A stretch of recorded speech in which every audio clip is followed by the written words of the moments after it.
Dastardly's going to use Scooby to unlock the gates to the underworld. So what? What happens then? Then all hell breaks loose. Literally. There's more than treasure behind those gates. Oh, jinkies.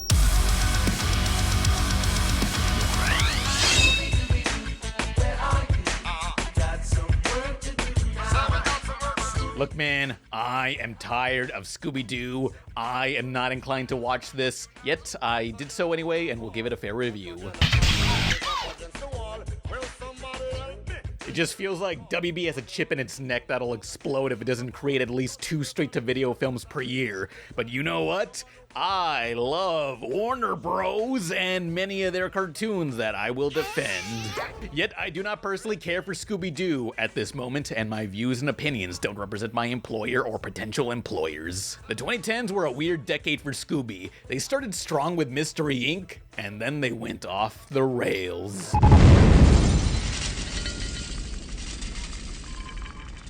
A comedy show that looks like Brickleberry, crossovers no one asked for, which is typical, and then there was the pointless sequels to Zombie Island and 13 Ghosts that basically retconned the fact that the monsters were real. During the 2010s, the franchise was running on fumes, but in 2020, I had a little more optimism with the release of SCoob. Maybe it's time we made our new movie. Good idea, Scoob!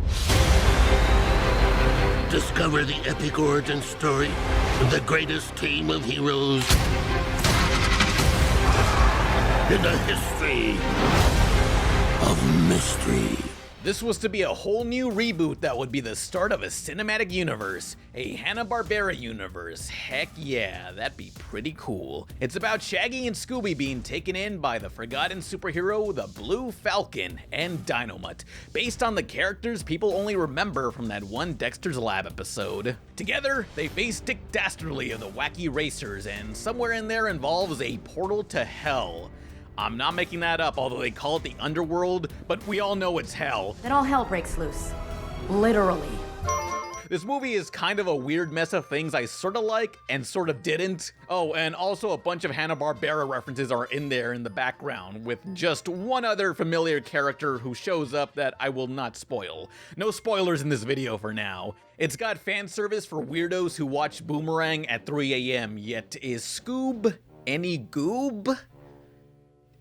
Welcome aboard! I'm Blue Falcon. No, you're not. Yes, I am. The general consensus seems to be very mixed, half negative and half saying it was fun.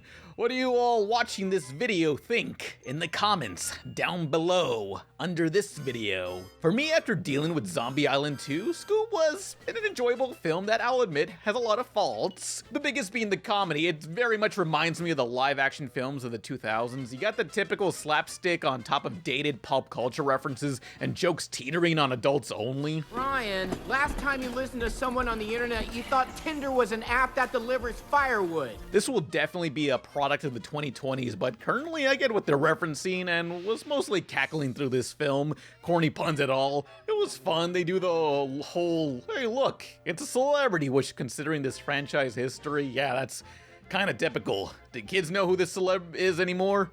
Maybe. Do kids know who Sonny and Cher were back then? I don't know. I wasn't there. While I agree on those complaints, what I do like was this movie concentrating on Shaggy and Scooby. It's an origin story that I'm sure retcons some previously established canon, but at this point you can do whatever you want with this franchise. I really thought this new origin was endearing, and they even gave Blue Falcon, Dynomutt, and the villain Dick Dastardly a bit of character moments. Way to make Dastardly a more interesting villain than 90% of the MCU villains. Still, maybe there was way too many characters as the rest of the mystery gang just did enough. But the Blue Falcon also has this sidekick. She's kind of unneeded. Dynomutt's already the straight-laced one. Oh, and her costume just looks too much like the Captain Shazam lady. Also, Dastardly has these little minion rip-off robots that help him. Sort of wish they made them into something from Hanna-Barbera. Maybe a Snorks or a Monchichi Jetson robots could have worked. I don't know. They just look like they're here to sell toys. Give us that. Yeah, we worked hard for that free candy. This stuff will rot your teeth. Yeah, don't you know Halloween is just a marketing ploy by Big Corn Syrup? Yeah, we're okay with that. Upon further inspection, it turns out this girl is named Dee Dee Sykes, who's actually one of the teen angels from Captain Caveman. Oh boy, this universe is all coming together. I really think this movie should have not have featured the whole Scooby gang and just had Shaggy and Scooby. It just has too much going on. When this movie was announced 4 years prior to the premiere, it seems like this was gonna be a superhero team up. The title SCoob was an acronym that stood for, I can't find anything on that. Super Club of Old Buddies? I don't know. I feel in due time we're gonna see more behind the scenes info that'll unravel just what the original premise of this film was. Supposedly more classic characters were to appear and the Blue Falcon had more of a Bruce Timm looking design, but those are just early concepts. 7 months before release, someone who watched a test screening leaked the entire plot in text form of the near-completed film. Their description was spot on to what we watched, but the studio made minor changes from the final release. There was a scene taking place in a pet store cut that featured Grape Ape. The celebrity cameo was originally a business manager named Epstein, no relation, I hope. There was also some adult jokes cut, like Scooby being given the Blue Falcon's D bag to store gadgets and tools. There's an opening inside the D bag called the A hole. That joke seems in line with the movie's humor. I really wonder what even earlier drafts entailed. I guess our new movie is an origin story. Every hero should have one. I want The Rock to play me. Never gonna happen. So get this, the whole movie is an action comedy as there really is no mystery they gotta solve. That's weird. They also replaced many of the voices, which has devastated some of the previous actors like for Shaggy and Daphne. Scooby got a new cast since this is a Hollywood movie and they want to add celebrities doing cartoon voices because they need these guys to promote the film on talk shows. While one part of me hates how the voice actors got replaced by mostly live action actors, another part feels they should let others have the chance to do the characters.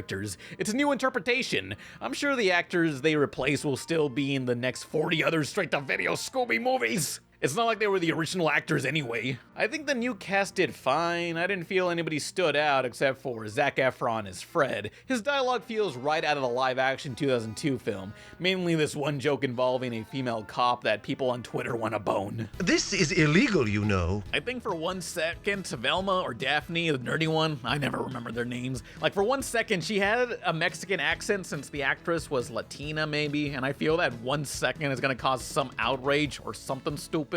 But if it does, it's like, bro, Scooby-Doo. Who cares? The voices are fine, and so is the animation. It's decent. Some background characters look a little too smooth, and the environments can feel sparse. Like it clearly has a smaller budget than what Pixar or DreamWorks got. The animation isn't anything stylish, it's all just fine. But the designs are good. Scooby looks exactly like his 2D look, and Shaggy has the perfect silhouette. They translate well to 3D. What's cool was that Dick Dastardly's ship is based off his Wacky Racers car. Really wish they gave him his hat though, but whatever.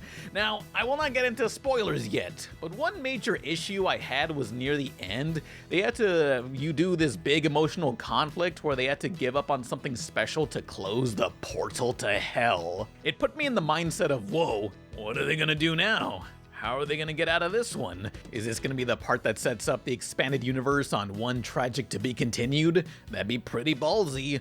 Well, they kind of just abandoned that conflict quickly and solved the issue with some statue and the power of friendship. Again? Like, it really undermines the emotional sacrifice seconds prior. How did they solve that? Can someone explain what was that about? I don't understand. According to that one guy who leaked the plot, the portal to hell had this time-traveling element to it that made a little more sense on where the statue came from.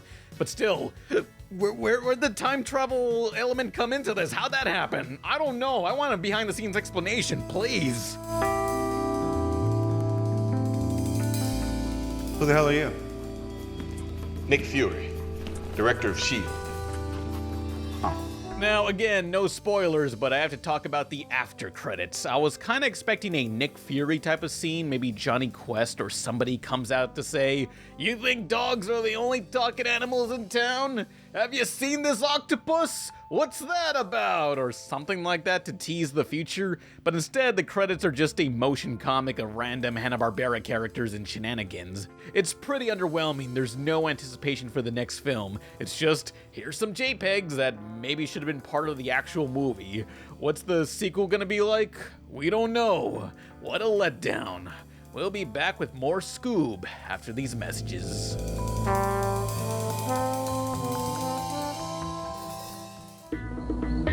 Now it's a pup named Scooby-Doo. Then it's new Scooby movies. This is Cartoon Network.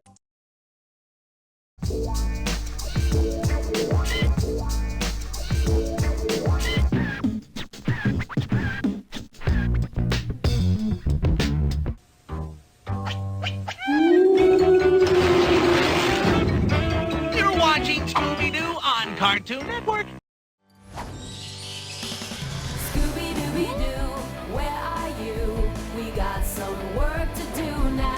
You gotta commend WB for struggling to make a universe of movies out of DC heroes and Legos. Those didn't work out well, so they tried a classic cartoon universe. I could see a standalone Blue Falcon movie being made that actually is a team-up film, the thing that I wanted. Despite feeling like a convoluted mess, SCoob I thought was pretty good. Good as in, it's amusing. There's hints to some great ideas, but it really is a huge mess. This film has 7 writers listed. A ton of stuff must have happened behind the scenes that I would love to uncover. In the end, I'll still say it's just good. Nothing special.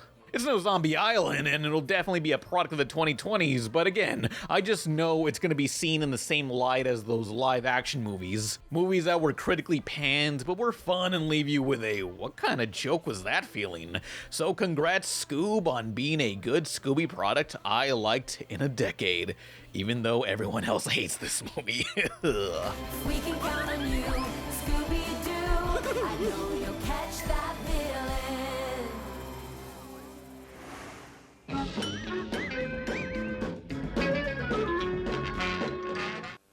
This summer's hottest movie has this summer's hottest music. Featuring music by Outkast, Sugar Ray, Shaggy, Little Romeo featuring Master P, Uncle Cracker featuring Busta Rhymes, and Baha Men. Scooby-Doo, soundtrack album on Love Atlantic Records. Every Saturday, Kids WB brings you a superstar in his first brand new series in nearly 15 years. What's new, Scooby-Doo? All new adventures every Saturday, only on Kids WB. Speed Racer on Cartoon Network. Dogs should not drive.